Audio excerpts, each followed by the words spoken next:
गुरुर्ब्रह्मा गुरुर्विष्णुः गुरुर्देवो महेश्वरः गुरुः साक्षात् परं ब्रह्म तस्मै श्रीगुरवे नमः।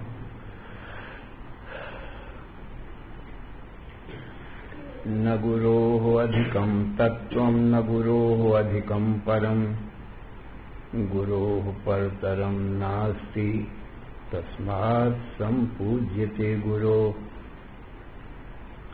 ध्यानमूलं गुरोर्मूर्तिः पूजामूलं गुरोः पदं मन्त्रमूलं गुरोर्वाक्यं मोक्षमूलं गुरोः कृपा। ओम नमो ब्रह्मादिभ्यो ब्रह्म विद्या संप्रदायकर्तृभ्यो वंश ऋषिभ्यो महद्भ्यो नमो गुरुभ्यः। सर्वोपप्लवरहितः प्रज्ञानघनः प्रत्यगर्थो ब्रह्मैवाहमस्मि। नारायणं पद्मभवं वसिष्ठं शक्तिं च तत्पुत्रपराशरं च व्यासं शुकं गौडपदं महान्तं गोविन्दयोगीन्द्रमथास्य शिष्यं श्रीशङ्कराचार्यम् अथास्य पद्मपादं च हस्तामलकं च शिष्यं तन्त्रोटिकं वार्षिककारम् अन्यान् अस्मद्गुरून् सन्ततम् आनतोऽस्मि। श्रुतिस्मृतिपुराणानाम् आलयं करुणालयं नमामि भगवत्पादं शङ्करं लोकशङ्करम्। शङ्करं शङ्कराचार्यं केशवं बादरायणं सूत्रभाष्यकृतौ वन्दे भगवन्तौ पुनः पुनः। ईश्वरो गुरुरात्मेति मूर्तिभेदो विभागिने व्योमवद्व्याप्तदेहाय दक्षिणामूर्तये नमः। अशुभानि निराचष्टे तनोति शुभसन्ततिं स्मृतिमात्रेण यत्पुंसां ब्रह्म तन्मङ्गलं परम्। अतिकल्याणरूपत्वान्नित्यकल्याणसंश्रयात् स्मद्प्रीणाम्बरदत्वाच्च ब्रह्म तन्मङ्गलं विदुः। ओङ्कारश्चात् शब्दस्य द्वयेतौ ब्रह्मणः पुरा कण्ठं भित्त्वा विनिर्यातौ तस्मान्माङ्गलिकौ उभौ। ॐ तत्सत्परब्रह्मणे नमः।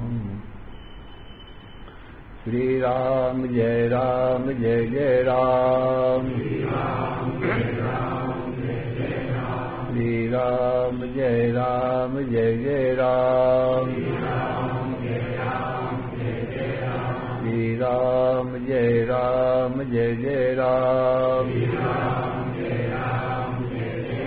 श्रीराम जय राम जय जय राम।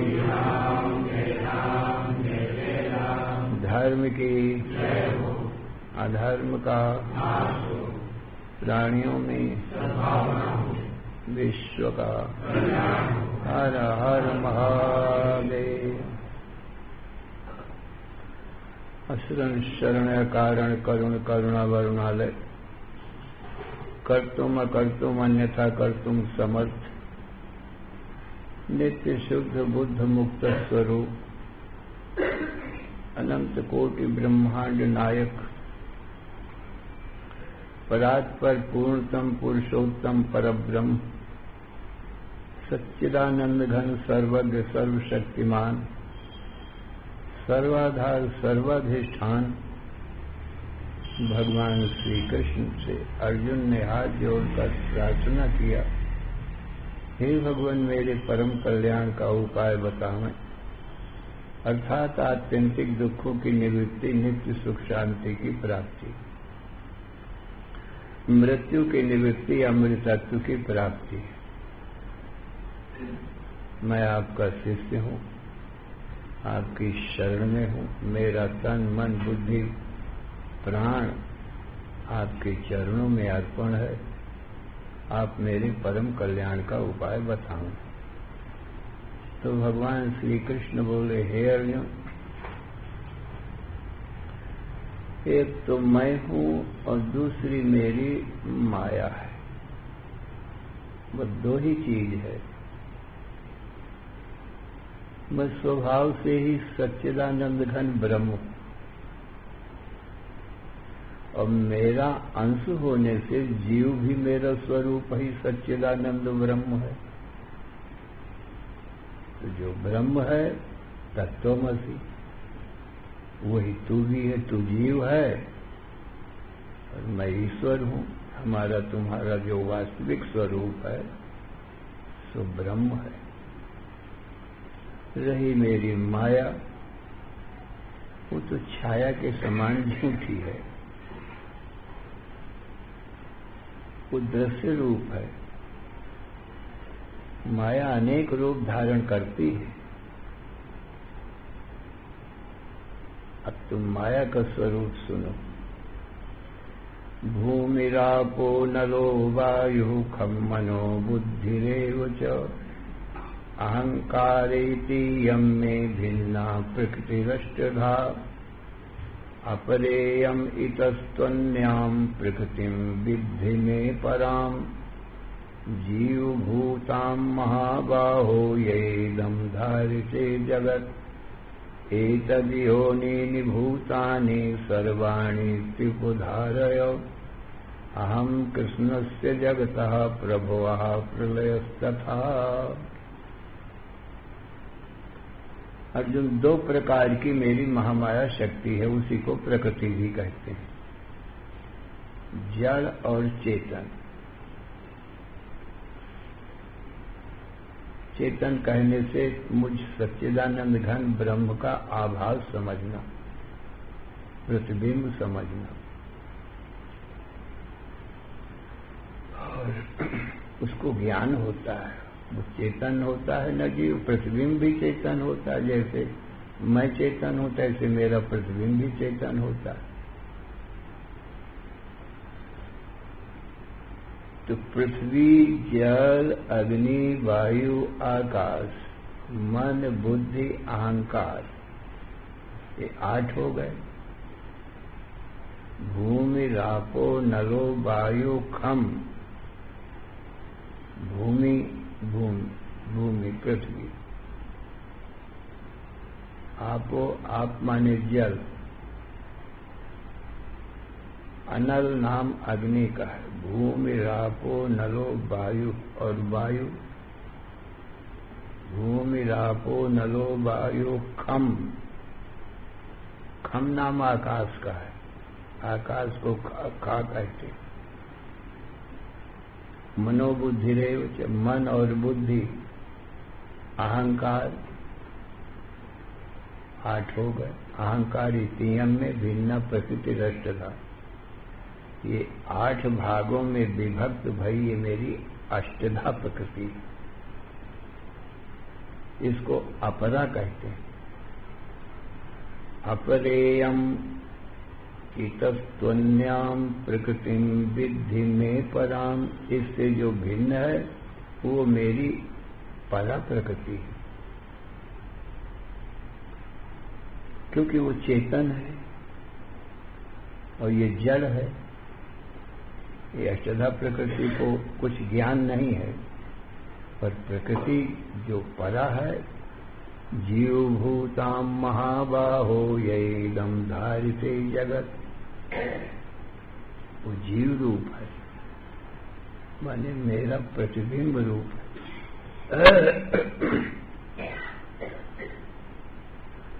तो वो मेरी परा प्रकृति है क्योंकि चेतन है, और ये जड़ प्रकृति का वो मेरी जो चेतन प्रकृति है वो प्रेरक है।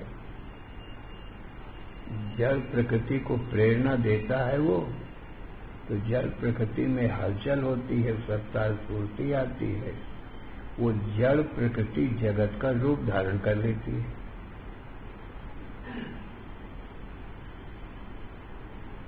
चेतन प्रकृतिक जीव जो है वो प्रेरक मात्र है, उसकी प्रेरणा बिना जड़ प्रकृति कुछ नहीं कर सकती।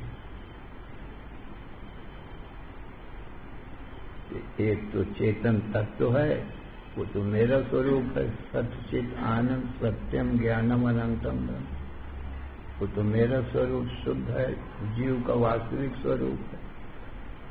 और जो प्रतिबिंब है वो झूठा है। प्रतिबिंब कोई सच्चा नहीं होता है। जैसे हम आप शीशा में अपना मुख देखते हैं,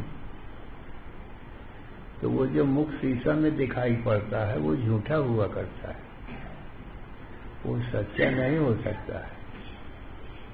और हमारे शरीर में जो मुख है ये सच्चा होता है,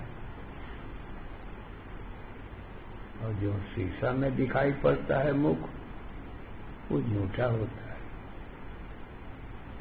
क्योंकि सच्चा मुख तो हम अपनी आंखों से देख नहीं सकते। यद्यपि हमारी आंखें भी हमारे मुख में ही हैं, सच्चे मुख में हैं, परंतु आंखों की जो देखने की शक्ति है, पावर है, वो बहुत नजदीक का नहीं है और बहुत दूर का भी नहीं। बहुत नजदीक की चीज हमको हमारी आंखों से नहीं दिखती।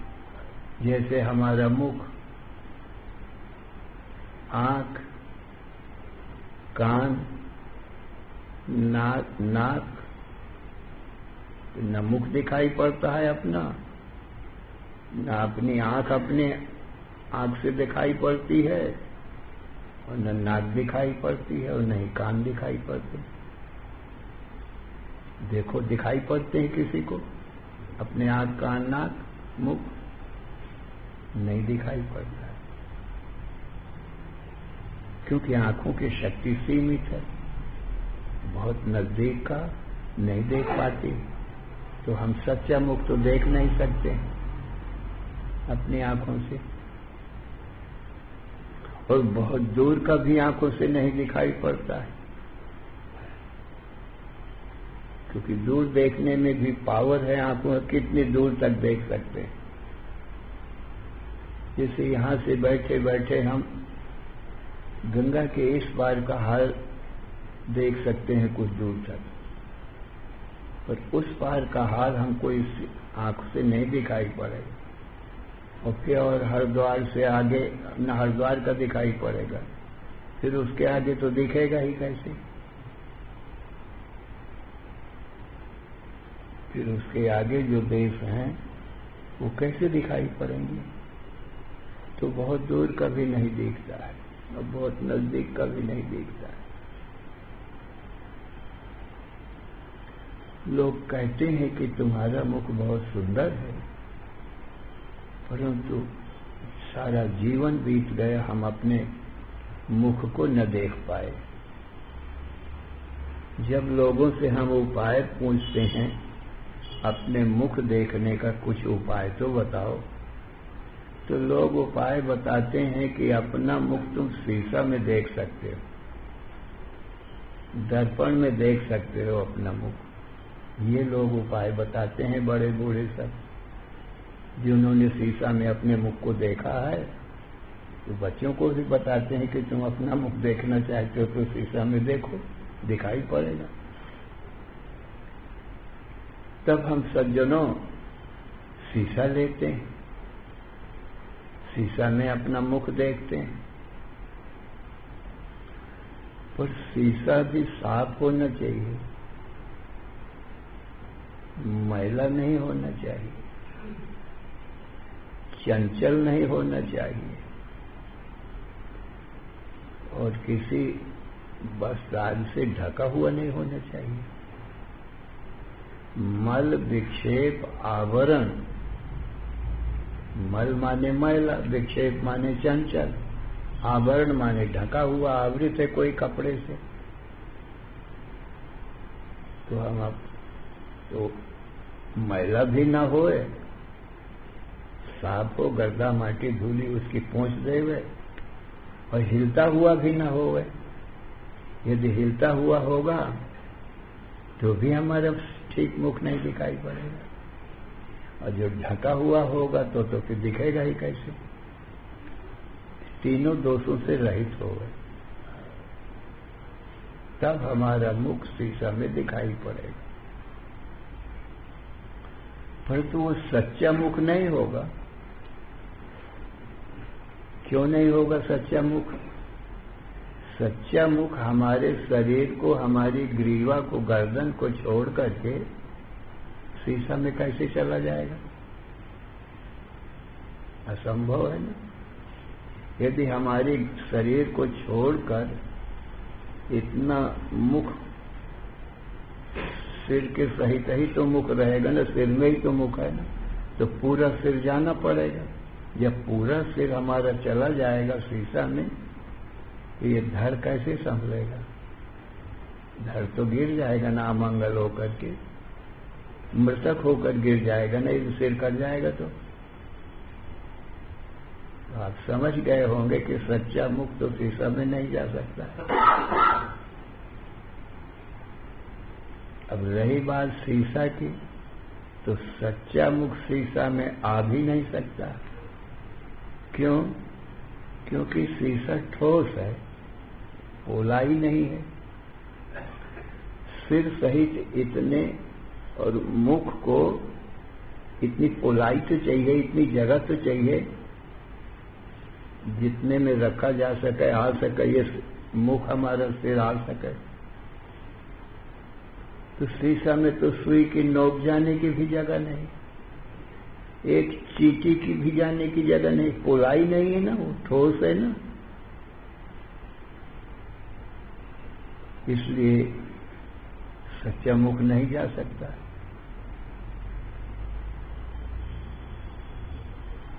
तो निश्चय हो गया ना कि सच्चा मुख नहीं है, दर्पण में झूठा मुख है। परंतु सच्चा मुख जैसा ही वो भी है। सच्चा तो नहीं है, पर सच्चा मुख जैसा है। हम झूठे मुख को देख करके भी अपने मुख की सुंदरता जान लेते हैं।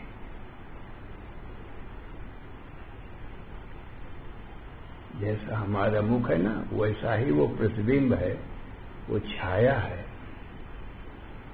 उसको प्रतिबिंब कहते हैं, छाया कहते हैं।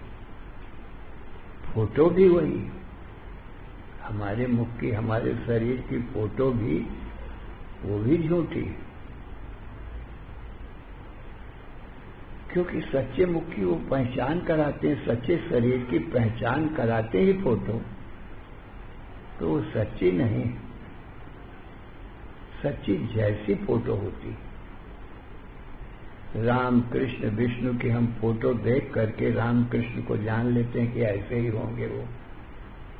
अपने गुरुजनों की, माता पिता की फोटो को देख करके हम जान लेते हैं कि ऐसे हमारे माता पिता के शरीर थे, ऐसा रूप था।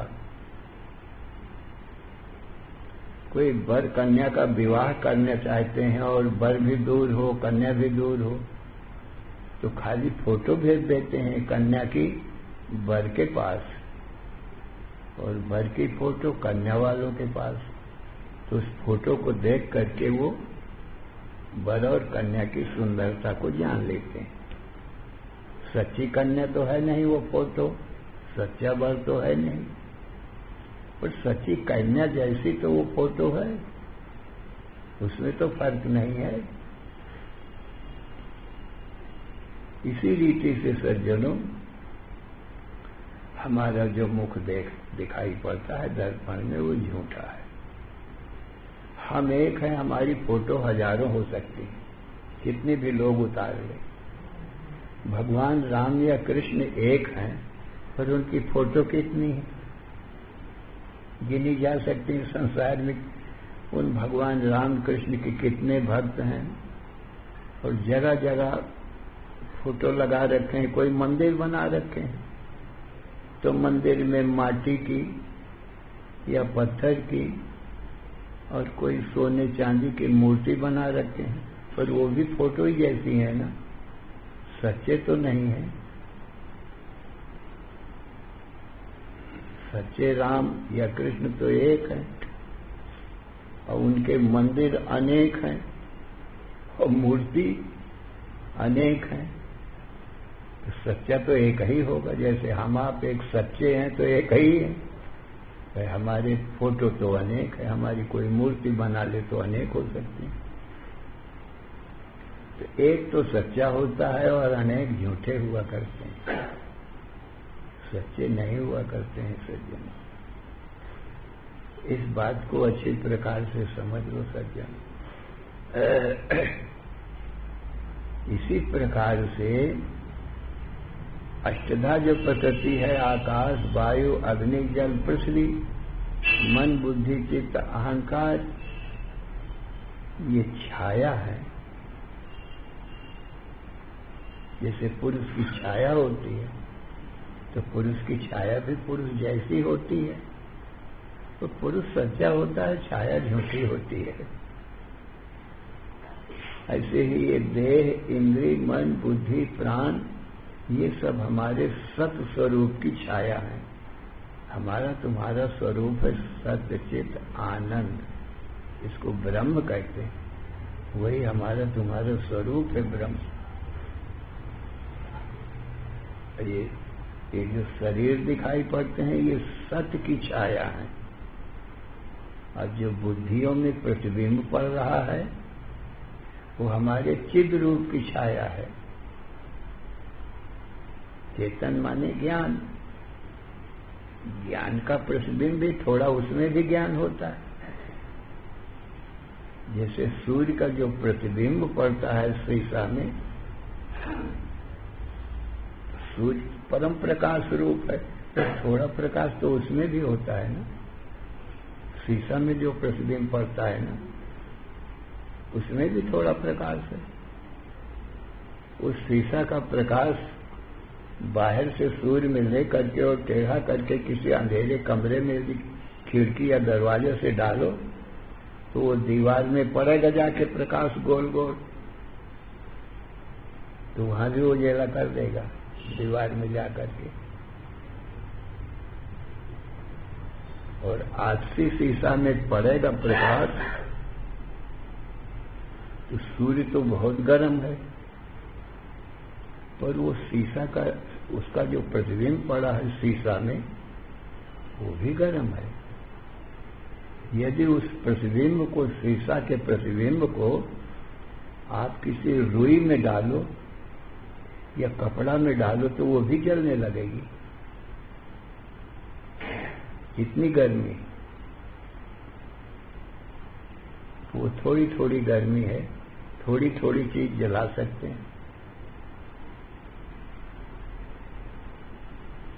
इसी प्रकार से हमारे जो चेतन का प्रतिबिंब है ज्ञान का, उसमें भी थोड़ा ज्ञान रहता है। शब्द स्पर्श रूप रस गंध, ये 5 विषयों का ज्ञान कर लेता है। अनुकूलता प्रतिकूलता में सुख दुख भी मान लेता है। यदि 5 विषय अपने अनुकूल रहे तो उसे सुख मानता है, तो प्रतिकूल भय तो दुख भी मानता है। और ये विषयों में जो सुख दुख सुख मालूम पड़ता है ना, वो हमारे आनंद स्वरूप का प्रतिबिंब है। शब्द स्पर्श रूप रस गंध, ये 5 विषय हैं, इनमें प्रतिबिंब पड़ता है हमारा। और मन में पड़ता है, बुद्धि में पड़ता है आनंद का प्रतिबिंब। जब मन चाहा विषय मिल जाता है, मन चाहा कि हमको स्त्री मिल जाए और स्त्री सुंदर हमारे मन की मिल गई, तो थोड़ी देर के लिए चंचल मन शांत हो जाता है। उस शांत मन में आनंद स्वरूप का प्रतिबिंब पड़ जाता है। उसी को विषयानंद कहते हैं। हमारे आनंद स्वरूप आत्मा का प्रतिबिंब शांत मन में पड़ता है। यूं तो चंचल मन रहता है, और जिस विषय की इच्छा हो वो चीज हमको मिल जाए, बहुत बढ़िया कोई खाने का पदार्थ हमारा मन है, अब वो चीज मिल जाए खाने को हमको, तो उसको खाएंगे तो थोड़ा सा मन शांत हो जाएगा। जहां मन शांत हुआ तो बड़ा आनंद आता है। कहते हैं वाह भाई, बड़ा बहुत आनंद आया ये चीज खाने से। आनंद दिखाई तो पड़ता नहीं है, आंखों से तो आनंद नहीं दिखाई पड़ता। पूछे कैसा आनंद आया, दिखाओ हमको भी, क्या दिखाएगा। और वो हम ज्ञान स्वरूप आत्मा है ना, उस आनंद को हम ही जानते हैं, क्योंकि आंखों से नहीं दिखाई पड़ता है।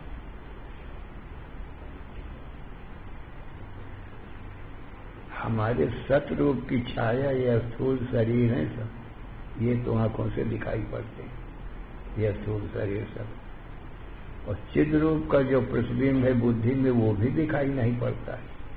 वो देह इंद्रिय मन बुद्धि का प्रेरक होता है, इनमें हलचल उसी से मिलती।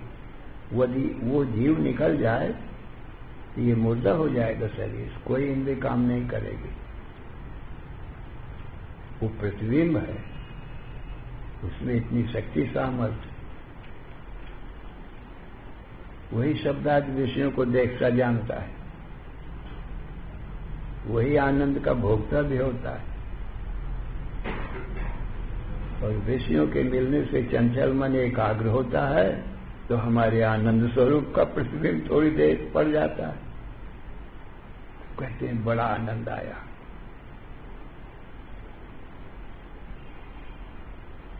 तो अक्सर जनों समझो हमारे सतरूप की छाया तो ये सब स्थूल शरीर है, और चिद रूप का प्रतिबिंब सबकी बुद्धियों में ज्ञान रूप से है, वही सब जानता है शब्द आदि विषयों को। और आनंद स्वरूप का प्रतिबिंब एकाग्र मन में पड़ता है, जिसको विषयानंद कहते हैं।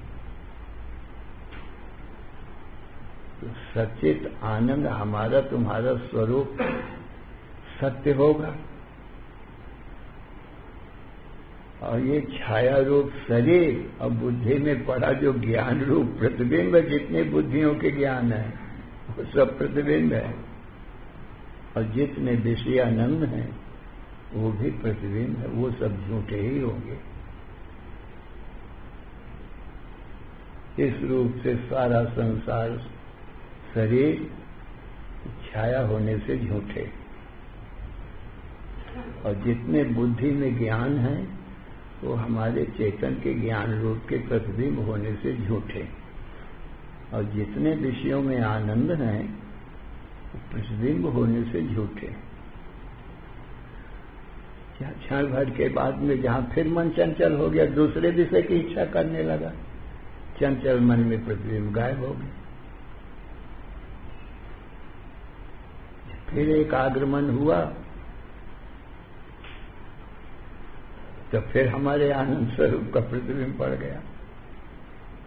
तो अज्ञानी लोग जिनको अपने आत्मा का ज्ञान नहीं है कि ये सारे प्रतिबिंब झूठे हैं और मैं आनंद स्वरूप सत्य हूं, स्वभाव से ही वो क्या जानते हैं कि ये विषयानंद सच्चा है,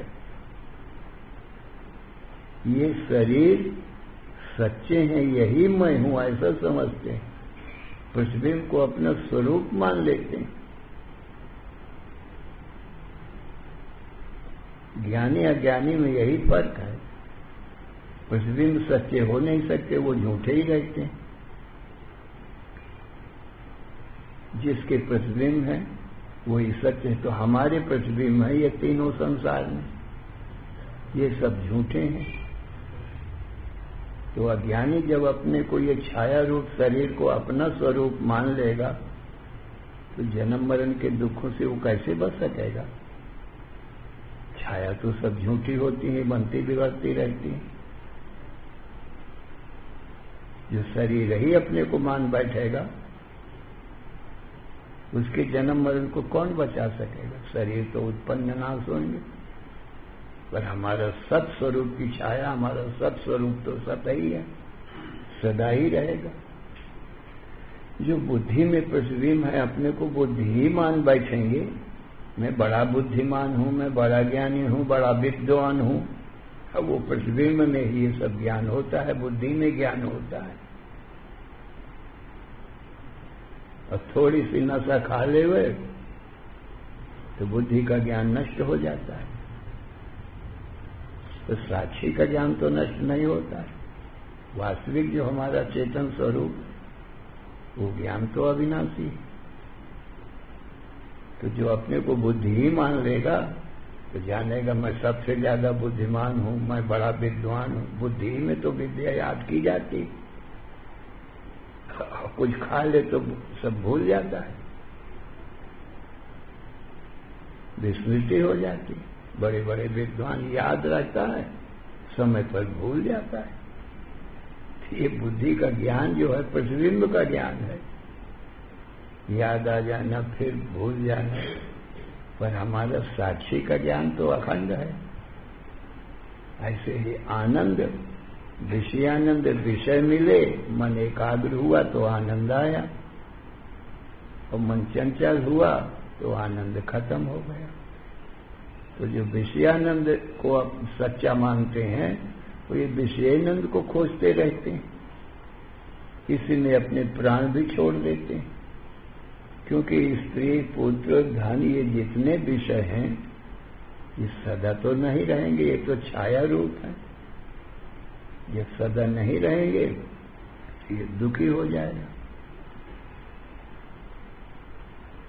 उनके न रहने से। स्त्री न रही, दुखी होकर के कितने प्राण छोड़ देते हैं। अरे वो तो छाया ही थी तेरी, वो सदा कैसे रह सकती?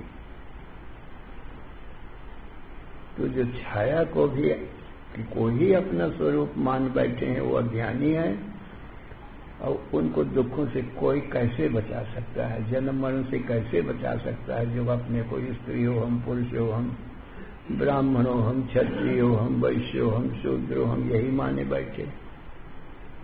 जाति वर्ण आज भी यही स्थूल शरीर में ही है, और जितने भी कर्म हैं अच्छे बुरे वो सूक्ष्म शरीर में रहते हैं, क्योंकि इंद्रियां, मन, बुद्धि, प्राण सूक्ष्म शरीर में है। तो अपने को कर्ता मानते हैं, मैंने अच्छा काम किया है, बहुत खुश कहते हैं, मैं पुण्य किया है, मुझे स्वर्ग मिलेगा। और जो विरुद्ध कर्म हो गया, अशुभ कर्म हो गया, तो कहता है मैं बहुत पापी हूं। जब तू ही पापी अपने को माने बैठा है तो तुझे नरक से कौन बचाएगा? ईश्वर भी कहेगा तू जबर, कोई गवाही नहीं, तू स्वयं कह रहा है कि मैं पापी हूं। तू स्वयं कह रहा है मैंने बहुत पुण्य किया है, तो तुझे मरने से कौन बचाएगा? यदि अपने को पुण्यात्मा मानता है, पुण्य किया है, तो तुझे जन्म लेना पड़ेगा स्वर्ग में, देवता बनना पड़ेगा, पर मरना वहां भी पड़ेगा, बचेगा नहीं। और जो पापी मानता है तो नरक में जाना पड़ेगा, या पशु पक्षी और वृक्षादि की योनियों में जाना पड़ेगा। जन्म मरण न पुण्य से मिटेगा न पाप से मिटेगा। कर्ता अपने को मानेगा तो जरूर कुछ या पुण्यात्मा मानेगा या पापात्मा मानेगा, और ये सब सूक्ष्म शरीर में ही है। तो पाप पुण्य का दृष्टा साक्षी है, मन में ही आते हैं पहले पाप पुण्य। तो मन के विचारों को तू पहले ही जान लेता है कि मेरे मन में ये पुण्य आया है कि पाप आया है। तो तू तो अलग है ना इस मन से, और मन और इंद्रियों के कर्मों से। पहले मन में ही पाप पुण्य आता है, फिर इंद्रियों से वो पाप पुण्य करता है। इस प्रकार से सज्जनों, ये जीवात्मा है प्रतिबिंब, ये भी प्रकृति है। इसको परा प्रकृति कहते हैं क्योंकि इसमें थोड़ा ज्ञान है। इसके रहने से शरीर जीवित रहता है, पृथ्वी में न रहे तो शरीर मर जाता है। ये दोनों भगवान ने प्रकृति बताया, माया बताया, और इन दोनों का जो अधिष्ठान रूप हम आप पुरुष हैं, सुशुद्ध ब्रह्म है।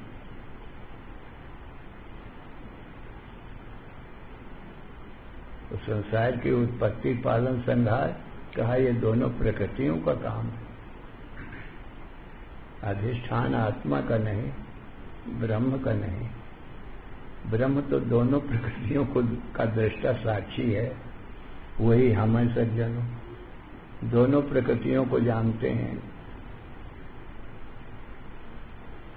पंच महाभूत मन बुद्धि अहंकार को भी जानते हैं, और ये कर्ता भोक्ता रूप जीव को भी जानते हैं, और इसके सुख दुख को भी जानते हैं। तो हम अलग न हो गए, इन दोनों प्रकृति से अलग तीसरे न हो गए।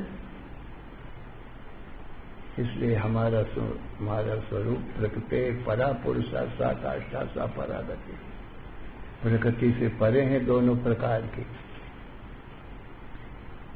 आधार अधिष्ठान है हमारे, ये आधार अधिष्ठान में ये दोनों प्रकृतियों का खेल चलता रहता है, और हम ज्यों के त्यों दृष्टा रूप रहते हैं साक्षात। इसलिए हम दोनों प्रकृतियों से परे। ये श्री कृष्ण भगवान ईश्वर के वचन, इसको बारंबार सुनने से पक्का होता है ज्ञान। फिर स्वयं भी मनन करना चाहिए सुन करके। और ये बात झूठी तो हो नहीं सकती, क्योंकि सर्वज्ञ ईश्वर का यह उपदेश है। जीव तो अल्पज्ञ होने से जान नहीं सकता, और ईश्वर सर्वज्ञ होने से सब अपनी माया को जानता है। भगवान कृष्ण कहते हैं ये दोनों माया है मेरी, माने झूठी चीज है, और मैं ही सत्य हूं। तो मेरे बताने से मेरी माया को जान लो। श्री राम जय राम जय जय राम, श्री राम जय राम जय जय राम, श्री राम जय राम जय जय राम, श्री राम जय राम जय जय राम। धर्म की अधर्म का प्राणियों में विश्व का हर हर महादेव।